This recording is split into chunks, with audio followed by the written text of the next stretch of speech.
ओम श्री बृहस्पति नमः। जय श्री हरि। प्रिय भक्तजनों, आज बृहस्पति के दिन आप बृहस्पति देव की बहुत ही दुर्लभ और पवित्र कथा सुनेंगे। तो आइए मेरे साथ प्रेम पूर्वक प्रसन्नचित्त मन से कथा का श्रवण करें। एक समय भारतवर्ष में एक राजा राज किया करता था। वह बड़ा ही प्रतापी और दानी था। वह ब्राह्मण गुरुओं की सेवा किया करता था और नित्य प्रतिदिन भगवान के मंदिर में जाता था। उसके द्वार से कोई भी निराश होकर नहीं लौटता था तथा वह प्रत्येक गुरुवार को व्रत रखता और भगवान बृहस्पति देव का पूजन करता था, गरीबों की सहायता करता था। यह सब बातें उसकी रानी को बिल्कुल भी अच्छी नहीं लगती थी। वह तो ना ही व्रत किया करती थी और ना ही किसी को दान दिया करती थी और राजा को भी ऐसा करने को मना किया करती थी। एक समय जब राजा शिकार खेलने वन को गए तो घर पर रानी अकेली थी। उस समय गुरु बृहस्पति एक साधु का रूप धारण कर राजा के दरवाजे पर भिक्षा मांगने आए। रानी से भिक्षा मांगी तो वह कहने लगी कि हे साधु महाराज, मैं इस दान पुण्य से तंग आ गई हूँ। अब आप इस प्रकार की कृपा करें कि यह सब धन नष्ट हो जाए और मैं आराम से रह सकूं। साधु बोले, हे देवी, तुम तो बड़ी ही विचित्र हो। संतान और धन से कोई दुखी होता है क्या? इसको तो सभी चाहते हैं। पापी भी पुत्र और धन की इच्छा करता है। अगर तुम्हारे पास धन अधिक है तो तुम भूखे मनुष्य को भोजन करवाओ, प्यासों के लिए प्याऊ लगवाओ, ब्राह्मणों को दान दो, धर्मशाला बनाओ, कुएं बाग बगीचों का निर्माण करवाओ, निर्धन मनुष्य जो कुंवारी कन्याओं का विवाह नहीं कर सकते उनकी कन्याओं का विवाह कराओ, अनेक यज्ञ आदि धर्म कार्य करो। इस प्रकार के कर्मों से आपके कुल का और आपका नाम परलोक में सार्थक होगा और स्वर्ग की प्राप्ति होगी। परंतु वह रानी इन सब बातों से खुश न हुई और वह बोली, हे साधु महाराज, मुझे ऐसे धन की आवश्यकता नहीं जिसको मैं और मनुष्यों को दान दूं और जिसको संभालने में ही मेरा समय नष्ट हो जाए। तब साधु महाराज ने कहा, हे देवी, तुम्हारी ऐसी इच्छा है तो ऐसा ही होगा। मैं तुम्हें जैसा बताता हूँ तुम वैसा ही करना। बृहस्पति के दिन घर को गोबर से लीपना, अपने केशों को धोते समय स्नान करना, धोबी के यहाँ कपड़े धुलने को डालना। इस प्रकार 7 बृहस्पतिवार करने से तुम्हारा ये सब धन नष्ट हो जाएगा। यह कहकर वे साधु महाराज वहाँ से अंतर ध्यान हो गए। रानी ने साधु के कहे अनुसार वैसा ही किया। 3 बृहस्पतिवार ही बीते थे कि उसकी समस्त धन संपत्ति नष्ट हो गई। भोजन के लिए दोनों समय परिवार तरसने लगा।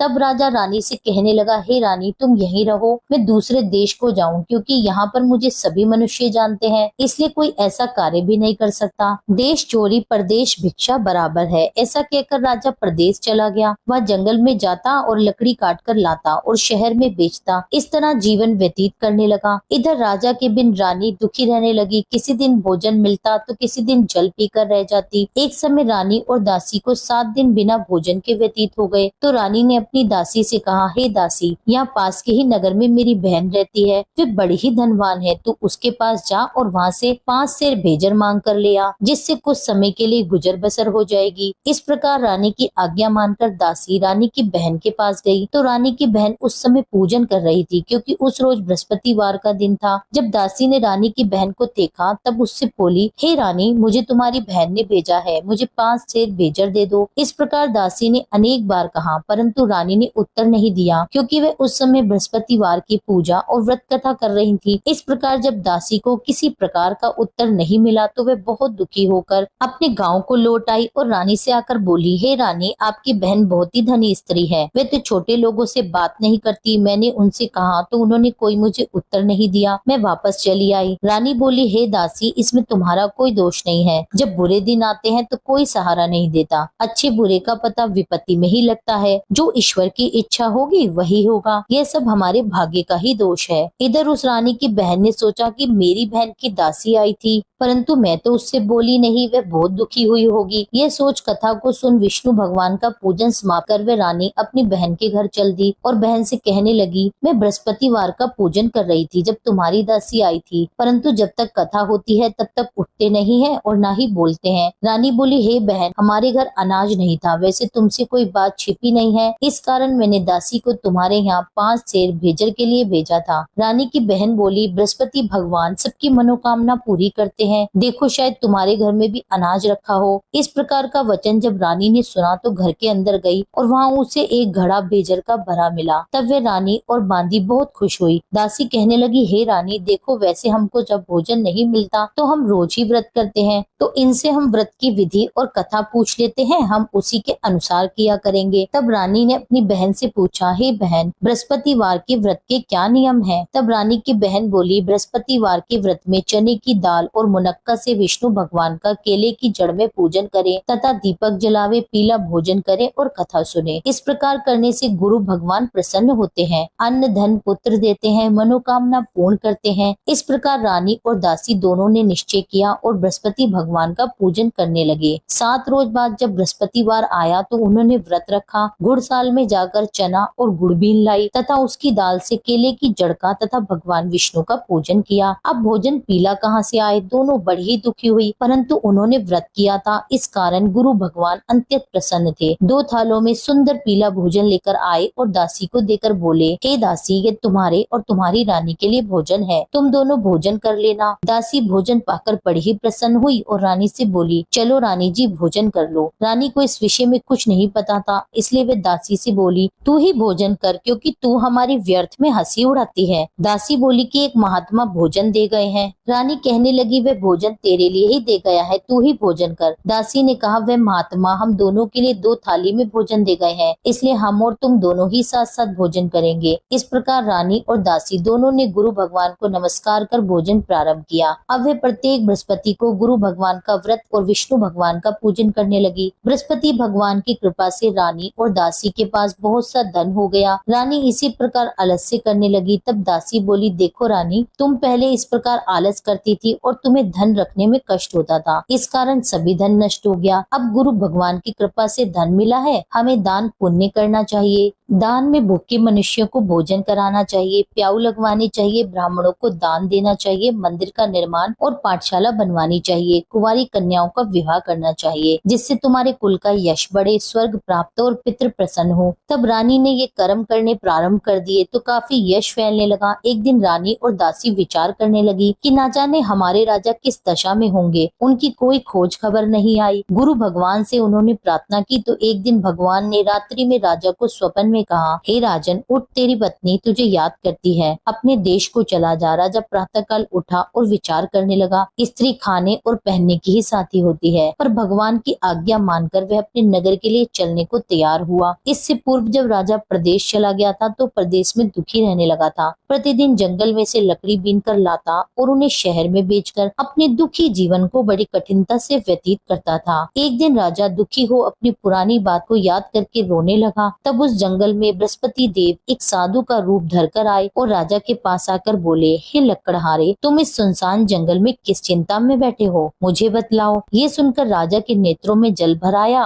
और साधु की वंदना करके बोले, हे प्रभु, आप सब कुछ जानने वाले हो। इतना कहकर साधु को अपनी संपूर्ण कहानी सुना दी। महात्मा दयालु होते हैं, वे राजा से बोले, हे राजन, तुम्हारी स्त्री ने बृहस्पति देव का अपमान किया था, जिस कारण तुम्हारी ये दशा हुई। अब तुम किसी प्रकार की चिंता मत करो, भगवान तुम्हें पहले से भी अधिक धन देंगे। देखो, तुम्हारी स्त्री ने बृहस्पतिवार का व्रत प्रारंभ कर दिया है और तुम मेरा कहना मानकर बृहस्पतिवार का व्रत करके चने की दाल और गुड़ को जल के लोटे में डालकर केले का पूजन करो, फिर कथा कहो और सुनो, भगवान तुम्हारी सारी मनोकामनाओं को पूर्ण करेंगे। साधु को राजा बोले, हे प्रभु, मुझे लकड़ी बेचकर इतना पैसा नहीं मिलता जिससे भोजन करने के उपरांत कुछ बचा सकूं। मैंने रात्रि में अपनी रानी को व्याकुल देखा है, मेरे पास कुछ भी नहीं है जिससे उसकी खोज खबर ले सकूं, और फिर मैं बृहस्पति देव कौन सी कथा कहूँ यह भी मुझे मालूम नहीं। साधु ने कहा, हे राजन, तुम किसी बात की चिंता मत करो। बृहस्पतिवार के दिन रोजाना की तरह लकड़ियां लेकर शहर को जाओ, तुमको रोज से दुगना धन प्राप्त होगा, जिससे तुम भली भांति भोजन कर लोगे। बृहस्पतिवार की कथा इस प्रकार से है, सुनो। प्राचीन काल में एक ब्राह्मण था, वह बहुत ही निर्धन था, उसकी कोई संतान नहीं थी। वह नित्य पूजा पाठ करता, परंतु उसकी स्त्री बहुत मलिनता के साथ रहती थी। वह ना तो स्नान करती और ना किसी देवता का पूजन करती। प्रातः काल उठते ही सर्वप्रथम भोजन करती, बाद में कोई अन्य कार्य करती थी। इससे ब्राह्मण देवता बड़े ही दुखी रहते थे। बेचारे बहुत कुछ कहते थे, किंतु उसका कोई परिणाम न निकलता। भगवान की कृपा से ब्राह्मण की स्त्री के कन्या रूपी रतन पैदा हुई। वह कन्या अपने पिता के घर में बड़ी होने लगी। वह बालिका प्रातः काल स्नान करके भगवान विष्णु का जाप करने लगी, बृहस्पतिवार का व्रत करने लगी, अपने पूजा पाठ को समाप्त करके स्कूल को जाती तो अपनी मुट्ठी में जो भरकर लेके जाती और पाठशाला जाने के मार्ग में डालती जाती। वहीं जो स्वर्ण के हो जाते तो लौटते समय उनको बीनकर घर ले आती थी। एक दिन वह बालिका सूप में सोने के जौ को फटक कर साफ कर रही थी तो उसकी माँ ने देख लिया और कहा, हे बेटी, सोने के जौ को फटकने के लिए सोने का सूप होना चाहिए। दूसरे दिन बृहस्पतिवार था। कन्या ने बृहस्पतिवार का व्रत रख के बृहस्पति देव से प्रार्थना करके कहा,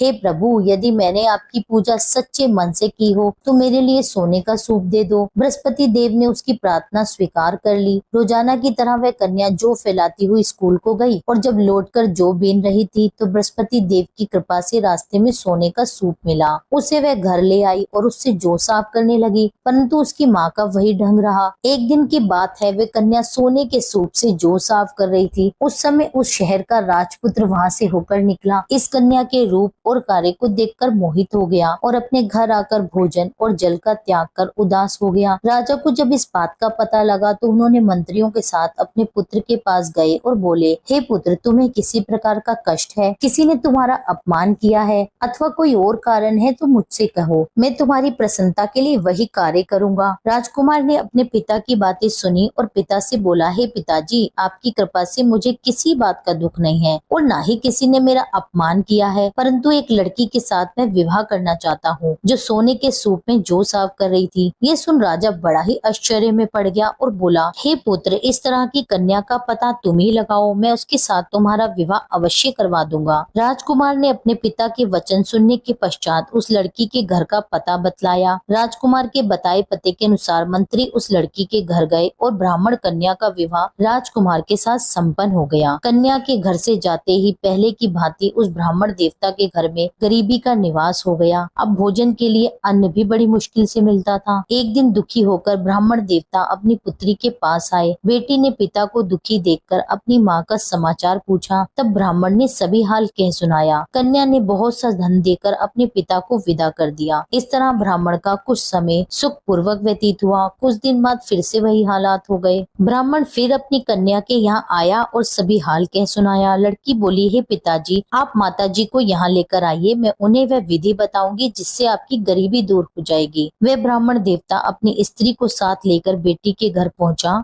तो पुत्री अपनी माँ को समझाने लगी, हे माँ, तुम प्रातः काल उठकर प्रथम स्नान आदि करके विष्णु भगवान का पूजन करो, आपकी सब दरिद्रता दूर हो जाएगी। परंतु उसकी माँ ने उसकी एक बात न मानी। वो प्रातः काल उठ के अपनी पुत्री और बच्चों का जूठन खा लेती थी। एक दिन उसकी पुत्री को बहुत क्रोध आया और एक रात कोठरी से सभी सामान निकाल दिया और अपनी माँ को उसमें बंद कर दिया। प्रातः काल अपनी माँ को कमरे से निकाला और स्नान आदि करा के पूजा पाठ करवाया और उसकी माँ की बुद्धि ठीक हो गई। फिर प्रत्येक बृहस्पतिवार को वे व्रत रखने लगी। इस व्रत के प्रभाव से उसकी माँ भी बहुत धनवान और पुत्रवती हो गई और बृहस्पति जी की कृपा से स्वर्ग को प्राप्त हुई तथा वे ब्राह्मण भी सुख पूर्वक इस लोक से सुख भोग कर स्वर्ग को प्राप्त हुए। इस प्रकार से कहानी कहकर साधु देवता वहीं से लोप हो गए। धीरे धीरे समय व्यतीत कर फिर बृहस्पतिवार का दिन आया तो राजा जंगल से लकड़ी काटकर किसी शहर में बेचने गया। उसे अन्य दिन की अपेक्षा उस दिन अधिक धन मिला। राजा चना गुड़ आदि लाकर बृहस्पतिवार का व्रत और पूजन करने लगा। उस दिन से उसके सभी क्लेश और दुख दूर हुए। परंतु जब दोबारा बृहस्पतिवार आया तो वे व्रत करना ही भूल गया। इस कारण बृहस्पति भगवान नाराज हो गए। उसी दिन उस नगर के राजा ने विशाल यज्ञ का आयोजन किया और शहर में यह घोषणा करवा दी कि कोई भी मनुष्य अपने घर में भोजन न बनाए और न आग जलाए। समस्त लोग मेरे यहाँ भोजन करने आए। इस आज्ञा को जो भी नहीं मानेगा उसको फांसी की सजा दी जाएगी। इस तरह घोषणा संपूर्ण नगर में करवा दी गई। राजा की आज्ञा अनुसार शहर के सभी लोग भोजन करने आए, लेकिन लक्कड़हारा कुछ देर से पहुंचा, इसलिए राजा उसको अपने साथ घर ले गए और ले जाकर भोजन करा रहे थे तो रानी की दृष्टि उस खूंटी पर पड़ी जिस पर उसने अपना हार लटका रखा था। वे वहां पर दिखाई नहीं दिया तो रानी ने हार की चोरी के अपराध में लक्कड़हारा को पुलिस बुलवाकर जेल खाने में डलवा दिया। अब राजा जेल खाने में गया तो बहुत दुखी होकर विचार करने लगा कि ना जाने कौन से पूर्व जन्म के कर्म है जिसके कारण मुझे ऐसा दुख प्राप्त हो रहा है। फिर राजा उसी साधु को याद करने लगे जो उन्हें जंगल जंगल में मिले थे। उसी समय तत्काल बृहस्पति देव साधु के रूप में प्रकट हो गए और उसकी दशा को देखकर कहने लगे, अरे मूर्ख, तूने बृहस्पति देवता की कथा नहीं की, इस कारण तुझे दुख प्राप्त हुआ। अब तू चिंता मत कर। बृहस्पति के दिन जेल खाने के दरवाजे पर 4 पैसे पड़े मिले, उनसे तू बृहस्पति देव की पूजा करना, तेरे सभी कष्ट दूर हो जाएंगे। बृहस्पतिवार के रोज उसे 4 पैसे मिले। राजा ने उन्हीं पैसों की सहायता से अपना व्रत और पूजन किया। उसी रात्रि को जब राजा सो रहा था तो बृहस्पति देव ने राजा को स्वप्न में कहा, हे राजन, तुमने जिस आदमी को जेल खाने में हार की चोरी के अपराध में बंद कर रखा है वह निर्दोष है, वह राजा है, उसे छोड़ देना। रानी का हार उसी खूंटी पर लटका हुआ है। अगर तू ऐसा नहीं करेगा तो मैं तेरे राज्य को नष्ट कर दूंगा। राजा प्रातःकाल उठा तो रानी का हार खूंटी पर टंगा देखकर लकड़हारे को बुलाकर क्षमा मांगी और राजा को योग्य सुंदर वस्त्र आभूषण देकर विदा किया। गुरुदेव की आज्ञा अनुसार राजा अपने नगर को चल दिया। राजा जब नगर के निकट पहुंचा तो उसे बड़ा ही आश्चर्य हुआ। नगर में पहले से अधिक बाग, तालाब, कुएं, मंदिर और बहुत सी धर्मशाला आदि बने हुए थे। राजा ने पूछा कि यह किसका बाग और धर्मशाला है। तब नगर के सब लोग कहने लगे कि यह सब रानी और उसकी दासी का है। तो राजा को बड़ा ही आश्चर्य और गुस्सा भी आया। जब रानी ने यह खबर सुनी कि राजा आ रहे हैं तो उसने दासी से कहा, हे दासी, देख राजा हमको कितने बुरे हालात में छोड़ गए थे, कहीं वे हमारे ये हालात देखकर लौट ना जाए, इसलिए तू दरवाजे पर खड़ी हो जा। रानी की आज्ञा अनुसार दासी दरवाजे पर खड़ी हो गई। तब राजा आए तो उन्हें अपने साथ लिवा लाई। तब राजा ने क्रोध करके अपनी तलवार निकाली और पूछने लगा, यह बताओ ये धन तुम्हें कैसे प्राप्त हुआ। तब रानी ने कहा कि यह सब धन बृहस्पतिवार के व्रत के प्रभाव से प्राप्त हुआ है। राजा ने निश्चय किया कि 7 रोज बाद से सभी बृहस्पति देव का पूजन करते हैं, परंतु मैं रोजाना दिन में 3 बार कहानी कहा करूंगा और रोज व्रत किया करूंगा। अब हर समय राजा के दुपट्टे में चने की दाल बंधी रहती और दिन में 3 बार कहानी कहता। एक रोज राजा ने विचार किया कि चलो अपनी बहन के यहाँ हो आए। इस तरह निश्चय कर राजा घोड़े पे सवार हो अपनी बहन के यहाँ चलने लगा। मार्ग में उसने देखा कि कुछ आदमी एक मुर्दे को लिए जा रहे हैं। उन्हें रोककर राजा कहने लगा, अरे भाइयों, मेरी बृहस्पतिवार की कथा सुन लो। वे बोले, लो, हमारा तो आदमी मर गया और इसको अपनी कथा की पड़ी है। परंतु कुछ आदमी बोले, अच्छा कहो, हम तुम्हारी कथा भी सुनेंगे। राजा ने दाल निकाली और जब कथा आधी हुई थी कि मुर्दा हिलने लगा और जब कथा समाप्त हुई तो राम राम करके वे मनुष्य खड़ा हो गया। आगे मार्ग में उसे एक किसान खेत में हल चलाता हुआ मिला। राजा ने उसे देखा और उससे बोला, अरे भैया, तुम मेरी बृहस्पतिवार की कथा सुन लो। किसान बोला, जब तक मैं तुम्हारी कथा सुनूंगा तब तक 4 हरिया जोत लूंगा। जा अपनी कथा किसी और को सुनाना। इस तरह राजा आगे चलने लगा। राजा के हटते ही बैल पछाड़ खाकर गिर गए। किसान के पेट में बहुत जोर से दर्द होने लगा। उस समय उसकी माँ उसके लिए रोटी लेकर आई। उसने अपने बेटे से पूछा तो बेटे ने सभी हाल कह दिया। बुढ़िया दौड़ी दौड़ी राजा के पास गई और उससे बोली, मैं तेरी कथा सुनूंगी, तुम अपनी कथा मेरे खेत पर चलकर ही कहना। राजा ने बुढ़िया के खेत पे जाकर कथा कही, जिसके सुनते ही वे बैल खड़े हो गए और किसान के पेट का दर्द बंद हो गया। राजा अपनी बहन के घर पहुंच गया। बहन ने भाई की खूब मेहमानी की। दूसरे रोज प्रातःकाल राजा जगा तो वह देखने लगा कि सब लोग भोजन कर रहे हैं। राजा ने अपनी बहन से कहा कि हे, ऐसा कोई मनुष्य नहीं है जिसने भोजन ना किया हो और मेरी बृहस्पतिवार की कथा सुन ले। बहन बोली, हे भैया, ये देश ऐसा ही है, पहले यहाँ लोग भोजन करते हैं, बाद में अन्य कार्य करते हैं। अगर कोई पड़ोस में हो तो मैं दिखाती हूँ। वह ऐसा कहकर देखने को चली गई, परंतु उसे कोई भी ऐसा व्यक्ति नहीं मिला जिसने भोजन न किया हो। अंततः वह एक कुम्हार के घर गई जिसका लड़का बहुत बीमार था। उसे मालूम था कि उनके यहाँ 3 रोज से किसी ने भोजन नहीं किया है। रानी ने अपने भाई की कथा सुनने के लिए कुम्हार से कहा। वह तैयार हो गया। राजा ने जाकर बृहस्पतिवार की कथा कही, जिसको सुनकर उसका लड़का ठीक हो गया। अब तो राजा की प्रशंसा होने लगी। एक दिन राजा ने अपनी बहन से कहा, हे बहन, हम अपने घर को जाएंगे, तुम भी तैयार हो जाओ। राजा की बहन ने अपनी सास से कही तो सास बोली, हाँ चली जा, परंतु अपने लड़कों को मत लेके जाना, क्योंकि तेरे भाई की कोई औलाद नहीं है। बहन ने अपने भाई से कहा, हे भैया, मैं तो चलूंगी मगर कोई बालक नहीं जाएगा। राजा बोला, जब कोई बालक नहीं चलेगा तब तुम क्या करोगी। बड़ी दुखी मन से राजा अपने नगर को लौट आया। राजा ने अपनी रानी से कहा, हम निर्वंशी राजा है, हमारा मुंह देखने का धर्म नहीं है और कुछ भोजन आदि नहीं किया। रानी बोली, हे नाथ, जब बृहस्पति देव ने हमें सब कुछ दिया है तो औलाद भी अवश्य देंगे। उसी रात बृहस्पति देव ने राजा को स्वप्न में कहा, हे राजन, उठ, सभी सोच को त्याग दे, तेरी रानी गर्भ से है।